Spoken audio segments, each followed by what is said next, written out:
Seorang pengemis rela memberikan makanan terakhirnya kepada wanita lusuh yang ia kira tak punya apa-apa. Tanpa disangka, wanita itu ternyata seorang miliuner tersembunyi. Dan hanya dalam waktu 1 bulan, sebuah kejadian tak terduga menghampiri sang pengemis dan mengubah hidupnya selamanya. Hujan turun deras sore itu, bukan sekadar air dari langit, tetapi seperti tirai kelabu yang menutup seluruh sudut kota, menyembunyikan gelapnya nasib seseorang. Di bawah atap kecil sebuah toko yang sudah lama tutup, seorang pemuda kurus duduk menyendiri, memeluk lututnya erat-erat. Dialah Irwan, pengemis muda berusia sekitar 20 tahun. Tidak punya rumah, tidak punya keluarga, bahkan tidak ada satupun manusia yang peduli apakah ia masih bernafas atau tidak. Pakaian yang menempel di tubuhnya basah kuyup, lusuh, sudah robek di beberapa bagian. Udara sore yang dingin menembus tulang, membuat tubuhnya menggigil seperti daun kering tersapu angin. Di tangannya hanya ada satu benda yang ia anggap paling berharga, sebungkus kecil nasi sederhana. Mungkin itu satu-satunya makanan yang ia punya sejak kemarin. Meski perutnya terasa perih minta diisi, Irwan sengaja menahan diri. Ia berharap bungkusan nasi itu bisa membuatnya bertahan sampai malam. Orang-orang yang berjalan melewatinya hanya menatap sekilas, lalu mempercepat langkah. Seolah kehadirannya hanya noda yang mengganggu indahnya kota. Tak seorang pun tahu betapa berat hidup yang ia jalani. Setiap kali membuka mata di pagi hari, yang muncul bukan semangat, tetapi ketakutan, takut tidak bisa bertahan hidup 1 hari lagi. Namun di tengah keputusasaan, ia masih berusaha berdoa dalam hati. Ya Allah, jangan biarkan aku menyerah hari ini. Di balik wajah kotor dan rambut yang acak-acakan, sorot matanya menyimpan luka mendalam. Tidak hanya luka karena lapar, tetapi juga karena kesepian. Sudah entah berapa lama ia tidak merasakan sapaan hangat, senyum tulus, atau sekadar perhatian dari manusia lain. Malam itu terasa begitu panjang, seakan langit sedang menguji kekuatannya untuk kesekian kali. Irwan memeluk erat bungkusan nasi itu, harapan kecil di tengah hidup yang terasa kejam. Tanpa ia sadari, takdir sedang bergerak perlahan mendekatinya. Pertemuan tak terduga, lahir dari kebaikan sederhana seorang pemuda yang hampir kehilangan harapan, akan segera mengubah seluruh kisah hidupnya. Keesokan paginya, setelah hujan mengguyur kota sepanjang malam, udara masih terasa lembab dan dingin menusuk. Dengan langkah pelan, Irwan berjalan di trotoar, berusaha mencari tempat yang lebih hangat. Perutnya sudah berteriak tak sanggup lagi menahan lapar, tetapi ia tetap menggenggam erat bungkus nasi itu. Satu-satunya harapan yang masih ia jaga. Saat melewati sebuah gang sempit di belakang pasar, ia mendengar suara lirih, suara seseorang menahan nyeri. "Tolong, air, aku lapar." Irwan berhenti. Ia menoleh ke arah tumpukan kardus basah yang menutupi pojok gang. Perlahan, ia mendekat dan mendapati seorang wanita muda tergeletak dalam kondisi sangat memprihatinkan. Rambutnya kusut, wajahnya pucat, pakaiannya lusuh seperti sudah berminggu-minggu tak diganti. Namun di balik segala itu, ada kecantikan yang tak biasa, kecantikan yang bahkan tak bisa disembunyikan oleh debu dan kotoran. Tubuh wanita itu gemetar hebat, tangannya menyentuh tanah seolah mencari sesuatu untuk menyambung hidup. Irwan terdiam. Dadanya bergetar. Rasanya seperti melihat cermin kehidupannya sendiri. Lapar, kesepian, hampir menyerah. Perlahan ia mendekat. "Kak, kamu kenapa? Kamu lapar?" tanya Irwan pelan. Wanita itu menatapnya dengan mata lemah namun indah. "Aku belum makan, 2 hari." Sejurus kemudian, dada Irwan terasa sesak. Ia menatap bungkus nasi di tangannya. Hanya satu. Hanya itu miliknya. Makanan itu adalah harapan agar ia bisa bertahan hari ini. Tapi saat melihat kondisi wanita itu, tiba-tiba rasa laparnya sendiri tidak lagi terasa penting. Dengan suara ragu, ia berkata, Kalau kakak mau, aku punya sedikit makanan." Ia mencoba tersenyum, meski hatinya goyah. Wanita itu terpaku. "Untuk aku?" Irwan mengangguk. Tanpa ragu ia berlutut, menyerahkan bungkus nasi tersebut. "Makan aja dulu, aku masih kuat." Wanita itu menerima nasi tersebut dengan tangan bergetar. Air mata jatuh perlahan membasahi pipinya. "Kenapa? Kenapa kamu mau nolong aku?" Irwan menarik napas panjang. "Soalnya aku tahu rasanya lapar, dan aku gak mau lihat ada orang lain merasakan itu sendirian." Wanita itu menutup mulutnya, menahan tangis. Dalam tatapannya saat itu, ada sesuatu yang berbeda. Bukan hanya terima kasih, tetapi rasa tersentuh yang begitu dalam. Seakan Irwan baru saja melakukan sesuatu jauh lebih besar dari yang ia sadari. Ia tidak tahu bahwa wanita itu bukan pengemis biasa. Dan pertemuan sederhana di gang sempit itu akan menjadi permulaan dari perubahan besar dalam hidupnya. Perlahan, wanita itu membuka bungkusan nasi seakan takut merusaknya. Aroma nasi putih dengan lauk sederhana membuat matanya kembali berkaca-kaca. Bagi banyak orang mungkin terlihat biasa. Tapi bagi orang yang hampir tumbang karena kelaparan, itu adalah anugerah yang tak ternilai. Irwan duduk di sampingnya, bersandar pada dinding bata yang basah. Perutnya bergemuruh marah atas keputusannya barusan, tapi ia tetap menahan diri, memalingkan wajah agar wanita itu tidak merasa sungkan. Wanita itu mulai makan pelan-pelan. Sangat pelan. Seakan ia takut makanan itu akan hilang jika dimakan terlalu cepat. Setiap suapan membuat tangannya bergetar, setiap kunyahan membuat ia menunduk dalam-dalam. Beberapa menit berlalu. Ia berhenti. Air mata menetes membasahi bungkus nasi. "Maaf, aku nggak bisa nahan," ucapnya sambil terseduh. "Aku cuma nggak pernah menyangka ada orang sebaik kamu." Irwan tersenyum kecil, meski tubuhnya mulai melemah. "Nggak apa-apa, Kak, makan aja sampai kenyang, aku beneran masih kuat." Wanita itu menatapnya dalam-dalam. Sorot matanya berubah, tidak lagi sekadar lemah. Kini ada rasa haru, kekaguman. "Siapa namamu?" tanya wanita itu pelan, suaranya hampir tak terdengar. Irwan menunduk sejenak, lalu menjawab sederhana, "Irwan, Kak." Wanita itu terdiam, seolah bingung atau ragu menyebutkan namanya. Lalu perlahan ia berbisik, Melanie." Nama itu begitu indah, begitu berkelas. Tidak sejalan dengan kondisi yang kini terlihat memilukan. Namun Irwan tidak berpikir jauh. Ia hanya merasa bersyukur, karena bisa menolong seseorang di tengah kesulitannya sendiri. Melanie menutup kembali bungkus nasi yang kini tersisa hanya setengah. Dengan tangan bergetar, ia menyodorkannya pada Irwan. "Ini, kita bagi 2. Irwan spontan menggeleng. "Enggak, Kak, makan aja semuanya. Aku." Namun Melanie memotong lembut, "Aku nggak mau makan sendirian, sementara orang yang nolong aku lapar." Irwan terpaku. Ada rasa hangat menjalar di dadanya. Ia begitu jarang diperlakukan seperti itu. Dianggap manusia, dihormati, diberikan perhatian. Akhirnya ia menerima sedikit nasi itu, hanya beberapa suap. Melanie tersenyum tipis. Senyuman kecil, tapi terasa begitu tulus, meski wajahnya masih penuh kelelahan. Usai makan, Melanie mencoba berdiri, namun nyaris jatuh. Irwan sigap menopangnya. "Kak, hati-hati. Kakak masih lemah." Melanie menatapnya. Di mata itu, ada sesuatu yang sulit dijelaskan, campuran antara rasa terima kasih dan keharuan yang begitu dalam. "Terima kasih, Irwan. Suatu hari, aku akan balas semua kebaikanmu." Irwan terkekeh kecil, tak menyadari betapa seriusnya kata-kata itu. "Nggak usah, Kak. Aku cuma bantu seadanya."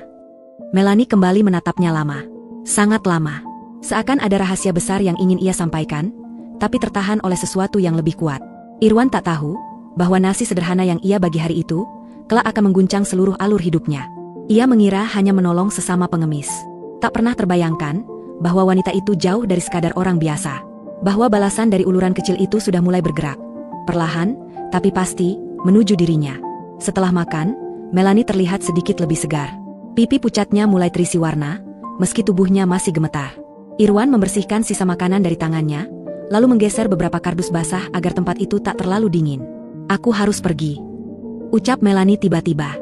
Suaranya pelan, tapi tegas. Irwan mengernyit. "Pergi? Kakak mau kemana? Kakak masih lemah. Di luar dingin. Nanti sakit lagi."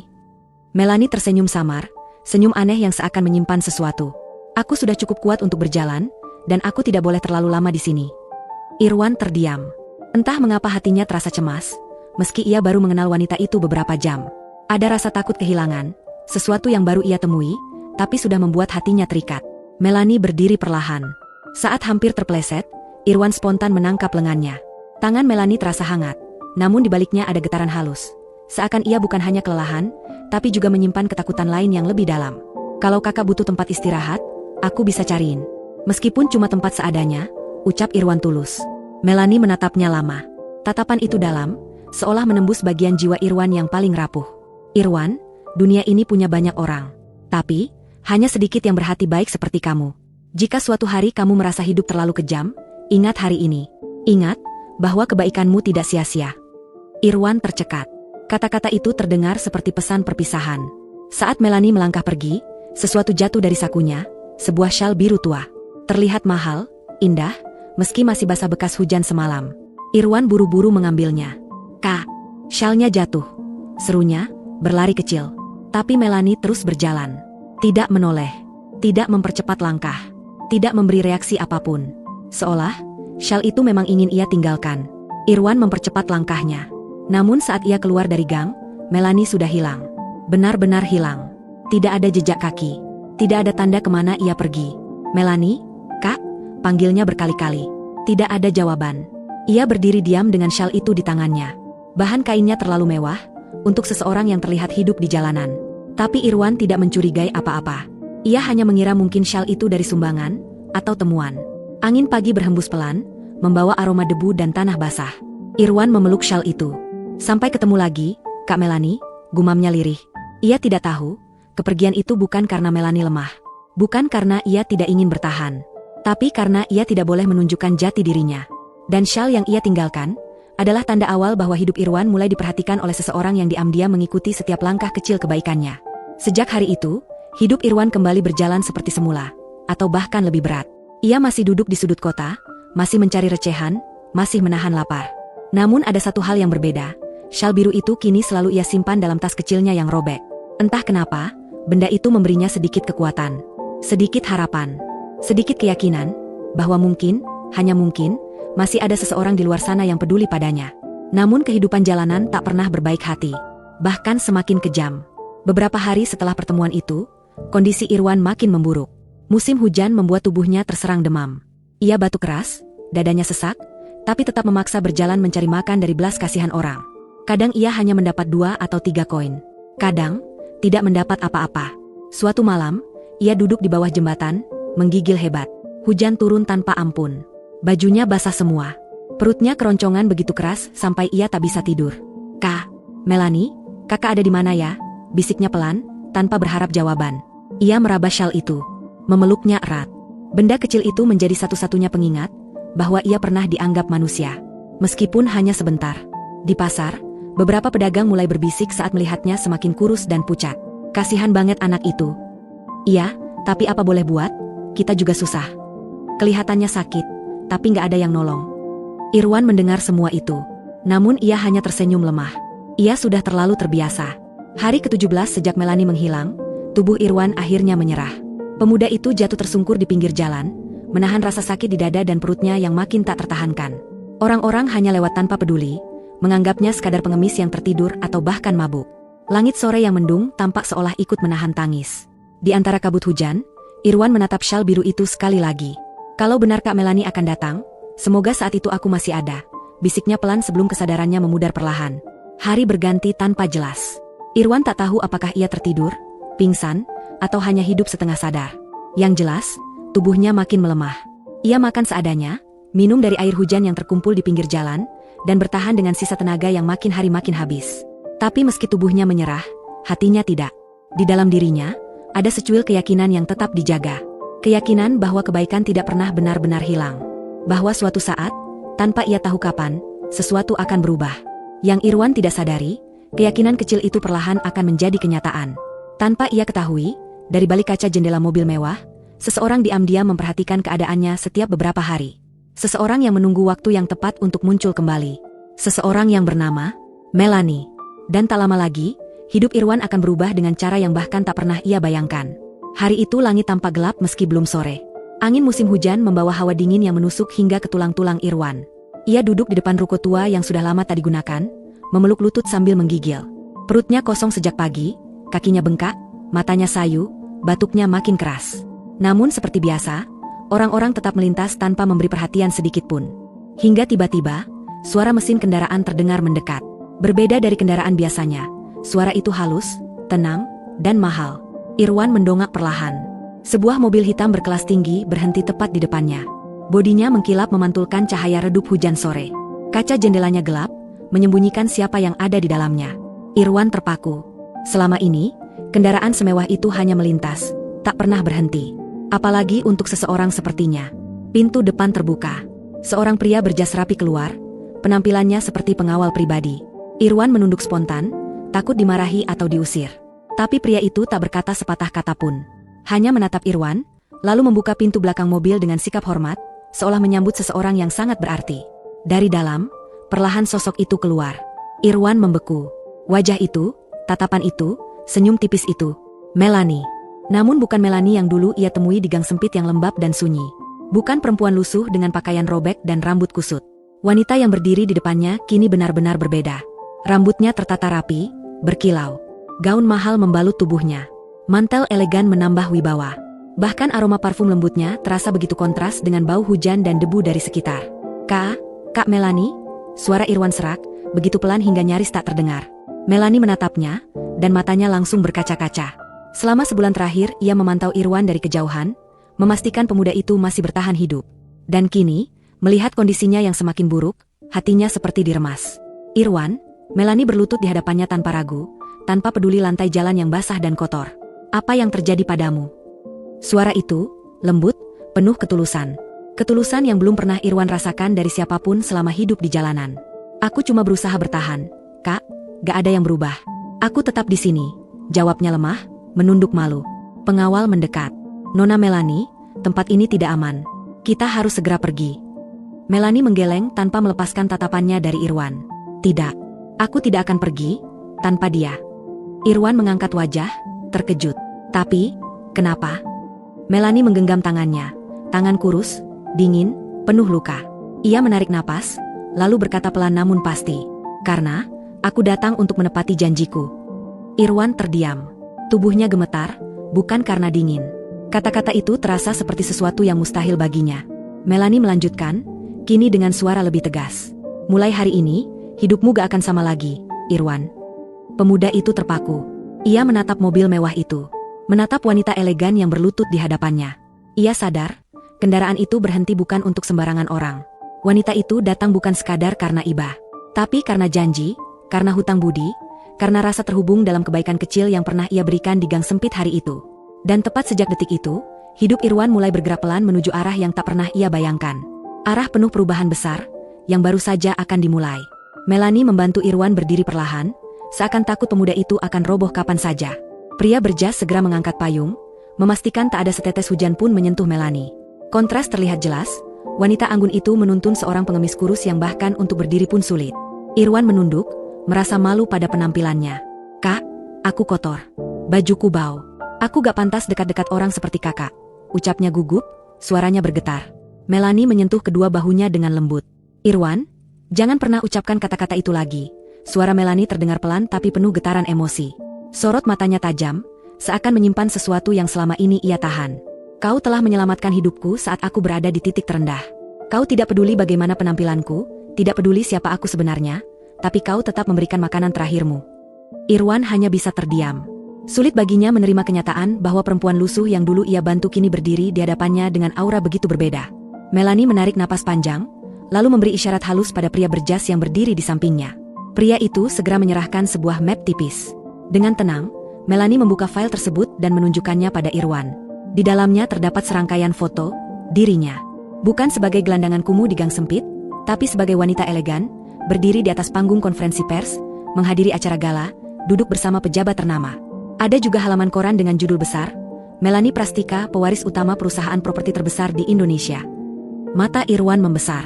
Kakak itu seorang milioner. Melanie mengangguk perlahan. Aku mewarisi perusahaan keluarga.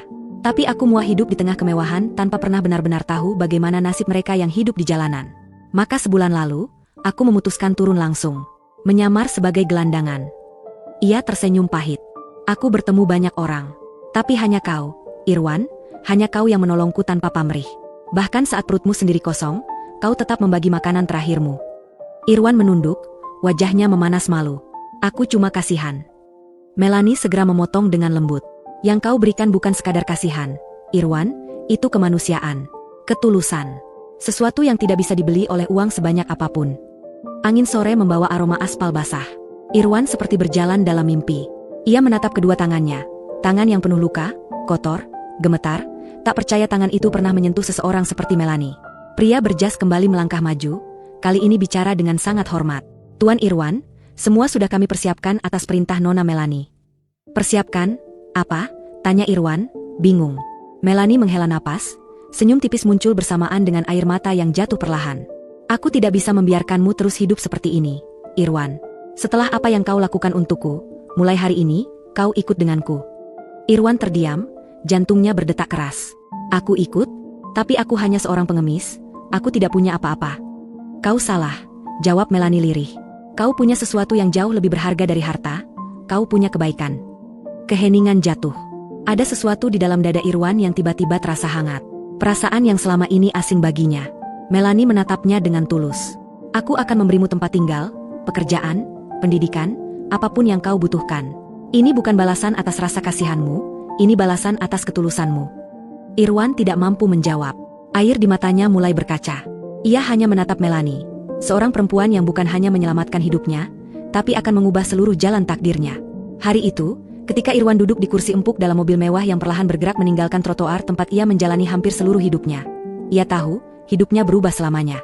Dari balik jendela mobil, lampu-lampu kota yang biasa ia pandangi dari bawah hujan kini terlihat berbeda. Seolah ia sedang meninggalkan dunia lamanya, melangkah menuju lembar baru yang belum pernah ia impikan. Mobil itu akhirnya berhenti di depan sebuah rumah besar. Bukan sekadar rumah, tapi mansion megah dengan taman hijau luas, air mancur yang anggun, dan penjaga keamanan yang berdiri tegak di pintu gerbang. Mulai hari ini rumahmu juga, Irwan, ucap Melanie lembut. Irwan hampir tidak bisa bernapas. Aku tinggal di sini, Kak, ini terlalu mewah. Kau tidak mencurinya, dan kau tidak merebutnya, jawab Melanie lembut. Aku memberikannya karena kau pantas mendapatkan hidup yang lebih baik. Saat mereka masuk, beberapa staf langsung menyambut dengan hormat. Irwan gugup, menunduk dalam. Biasanya semua orang menghindarinya, bahkan menjauh. Tapi hari itu, semua orang menyapanya dengan ucapan, "Selamat datang, Tuan Irwan." Seorang staf menyerahkan pakaian bersih. Yang lain menyiapkan makanan hangat, aromanya begitu menggoda hingga nyaris membuat Irwan menangis. Bahkan seorang dokter pribadi segera memeriksanya. "Tubuh Anda sangat lemah, Tuan Irwan," ujar sang dokter ramah. "Namun Anda akan pulih dengan makanan bergizi dan istirahat yang cukup." Irwan hanya bisa mengangguk. Di hatinya, ia masih takut semua ini hanya mimpi yang akan hilang saat ia terbangun di trotoar basah. Beberapa hari berlalu, perlahan tubuh Irwan mulai pulih. Sosok yang dulu kurus kering dan menggigil setiap malam kini tampak lebih segar. Pipi yang dulu pucat mulai menunjukkan warna, langkahnya tak lagi goyah seperti sebelumnya.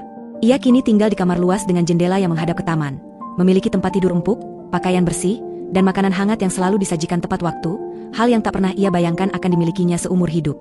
Melanie sering datang berkunjung. Mereka duduk bersama di ruang tamu atau balkon, berbicara tentang kehidupan, rasa sepi, dan pertemuan tak terduga yang mengubah segalanya. "Irwan," ucap Melanie pada suatu malam ketika hujan turun pelan, "aku ingin kau mulai kehidupan baru. Aku ingin kau sekolah lagi, belajar lagi, bekerja di tempat yang layak. Aku tahu kau punya masa depan." Irwan menunduk, suaranya bergetar pelan, "Tapi Kak, aku cuma orang jalanan. Apa aku bisa?" Melanie menatapnya dalam-dalam, tersenyum penuh keyakinan. "Tentu bisa. Kau jauh lebih kuat dari yang kau sadari. Kalau kau bisa bertahan hidup sendirian di jalanan, berarti kau bisa melakukan apapun." Ucapan itu terasa seperti cahaya yang menerangi ruang paling gelap dalam hatinya. Malam itu, Irwan duduk di tepi kasur, menggenggam syal biru yang dulu ditinggalkan Melanie, benda kecil yang menjadi satu-satunya harapan saat ia masih tidur di bawah jembatan. Kini, ia memeluknya sambil menatap langit malam dari kamar mewah yang ia tempati.